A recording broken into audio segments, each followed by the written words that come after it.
Hey everyone, it's Bree and I'm back with another scrapbook process video for the Blvd creative team, and I'm going to be working with their Home Sweet Home collection. And these are the pattern papers that I'm using from the collection. Off camera, I went ahead and trimmed a 3-inch strip, and then I traced on some scallop, or like a scalloped border, and I've just fussy cut those out so that I could layer them and just create some interest on the page just using a bunch of the papers from the collection. I also used one of the clear cuts acetate papers from the collection. It's the Hearts White, and since it is so obviously it's clear with the white hearts, but I wanted to be able to see the acetate. So here in a second, I'm going to go ahead and add some mixed media onto my paper. Now I'm using the graph paper that you see on my desk that is also from the collection, and I'm going to be using that as the foundation from or the foundation for my layout.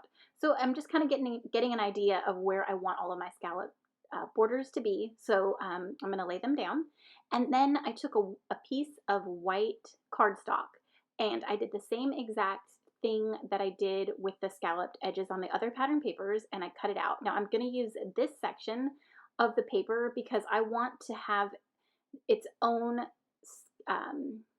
scallop shape, but using mixed media. And you'll see here in just a second how I'm able to create this, because I wanted the acetate to be on there, but I wanted you to be able to see the the really cute hearts.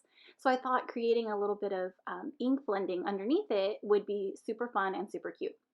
So I'm going to go ahead and tape this piece of paper down to my page. Since I am doing ink blending, there is going to be a lot of movement using my blending brush. So I want this somewhat of a mask to stay put, and I don't want it to move. So I'm going to adhere it down with some washi tape, and I'm making sure to tape down the entire piece to my glass mat. That way it doesn't move. And then you'll see here that on these little edges here, I figured that it would get either torn or picked up with my brush. So I'm adding some adhesive right to the tip, and just to keep those down and so they don't lift up and they don't so I still get that scalloped shape with my ink. So I pulled out 3 Distress Oxide inks from my stash. I use Peacock Feathers, Picked Raspberry, and then I believe I use Squeezed Lemonade as my yellow. Right here, I'm just kind of going through trying to figure out what colors I want to use. And these colors match really well with the collection. So I'm just going to go ahead and get my blending, what is it? My blending brush. I was just going to say a blending foam tool, but I guess you could call it anything. I was just getting my my sponges ready, my foam pieces, and then my little blenders there, all ready to go. And I like to work with multiple ones. That way I don't have to keep switching out the foam, and I can just keep I can continue working smoothly. All right. So first off, I'm going to blend on the Squeezed Lemonade, and then I'm going to speed it up a little bit because it does take some time. And I'm just going to make circular motions with the ink, and I do dab it on my desk first. So I apply the ink, and then I dab it down on my glass, and then I go in a circular motion onto my paper. Now, obviously, this is just regular cardstock. It's not Bristol. It's not smooth. It's not, like a special type of paper. So you do have to put in a little bit of extra work, and you do have to go back and forth when you ink blend. So what I did here is I applied the yellow, then I applied the Pick Raspberry, but then I'm going to go back in with the yellow to help blend the colors a little bit more. So when you use just regular pattern paper or regular cardstock, and you're using Distress Oxides, and if you're having problems with it blending or you're getting harsh circles, just keep working with it, keep blending. Blot at first after you first apply the ink to help get rid of some of the ink, if that makes sense, so it's not just like a plain circle. Now obviously up at the top where Peacock Feathers is, it's really messy, but that most of that is going to get covered up anyways, and I had every intention of covering that up. So I'm just making sure to bring down some of that blue since you're not seeing a lot of it. So I'm just going to continue blending and trying to make the transitions from each color as smooth as I can. Now I'm going to clean up my little workspace, and then you'll see here, once I peel off this cardstock mat, how like magic it is. It's just so fun. And who doesn't love working with any kind of distress ink? If you don't, if you have the oxide inks, You can use those if you just have regular distress inks. You can totally use those as well. So this is me applying the little acetate piece there, so you could get a good look at it. And so you could actually see the hearts, and it just really, really looks pretty. So I'm just kind of figuring out how I want the design of my layout to be. I did have to pull up some of those scallop layers up towards the top of my layout. That wasn't the original plan, but because I wanted more of that blue to show, I decided to bring everything up all the way towards the top, and it ended up working out perfectly. So I'm going to map my photo using some other pattern papers in the collection that I hadn't used yet, and just to create some simple layers. I think I used every pattern paper except 2 or 3 that came in the collection. So this collection, or this layout, is super colorful, and I love it how all of these patterns, even though they're busy, they all still work together and they complement each other really nicely. So for my title, I am going to use this acrylic word home, and I'm going to go ahead and build off of that and create small little clusters here and there.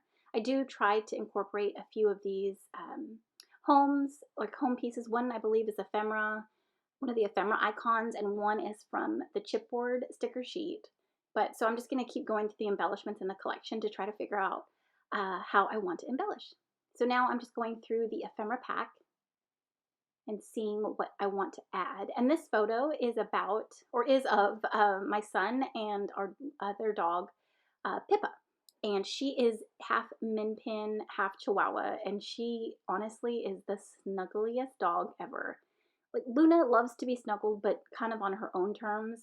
But Pippa is always scratching at you, wanting to be let in a blanket, or she just wants to be anywhere near you and touching you. And she's just very, very affectionate, and she loves Elijah.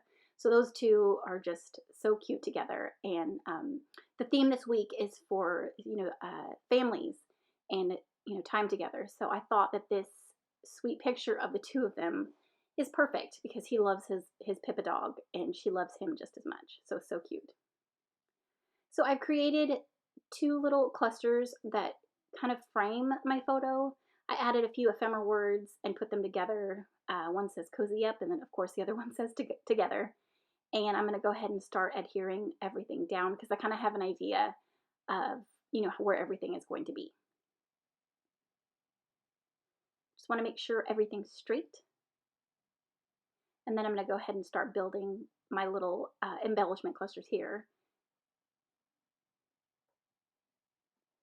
I hope you guys are well. I hope you're having a great week so far. We are now in phase 3 in Louisiana, and the boys start full-time school this week. Or actually, Elijah started last week, and then they transitioned high school to being full-time this week. So we won't be at home as much as we used to be, but this was definitely taken during our time at home, and it's just so sweet. All right, I do add some foam pieces behind some of the ephemera just to pop things up off the page. And I may go back and add stitching to this. I thought it would be really nice to add stitching like around the scalloped edges, but I didn't. And then it was kind of an afterthought while I was taking photos of it. I was like, oh, that would be really nice, if I had some stitching. But I just went with it since I really like how it turned out right now, or as is, basically. All right, so I have a chipboard house there, and then I add this really cute pink house from the ephemera icon pack, and then I'm going to adhere my home acrylic word down, and then I'm going to build off of that to create a longer title. I did pull those epoxy stickers right there. They're so cute. And then I'll adhere those down and then add those to some embellishment clusters as well. It fit perfectly right in the home, or the O in the home acrylic word, and I just decided to leave it because it had some extra interest and it's really cute right there.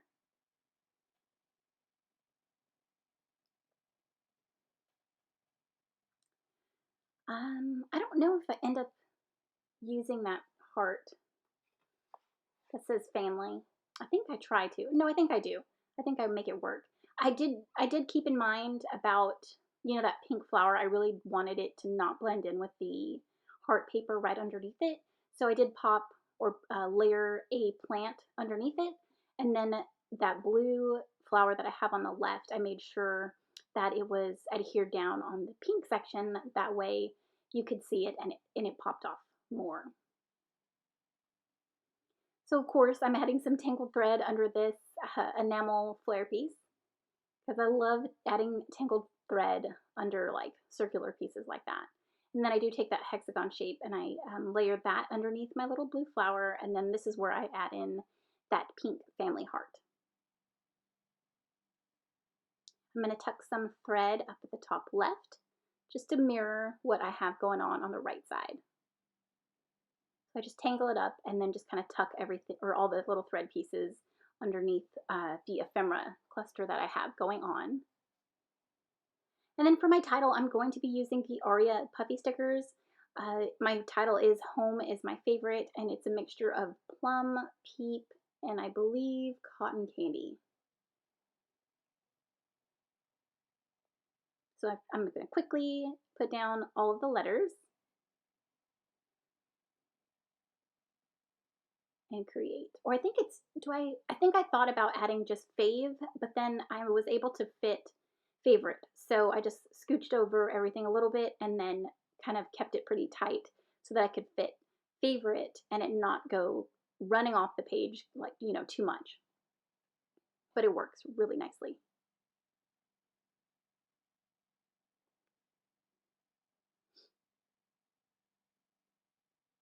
And I think that's it. I don't think I add, and oh no, I don't. I do add these super cute brand new trinket puffy stickers, and they are so cute. So it's in white, and I added a few of the floral pieces up to the top. But that's it. I'm super excited to share this layout, and I really had a fun time creating it. So thank you so much for watching, commenting, and subscribing, and we'll see you in the next one. Stay tuned for some up close photos, and there is a shot of all of the mixed media and the ink blending, and I love how it turned out, and I love how it looks underneath that acetate. So thanks again, and we'll see you in the next one. Bye.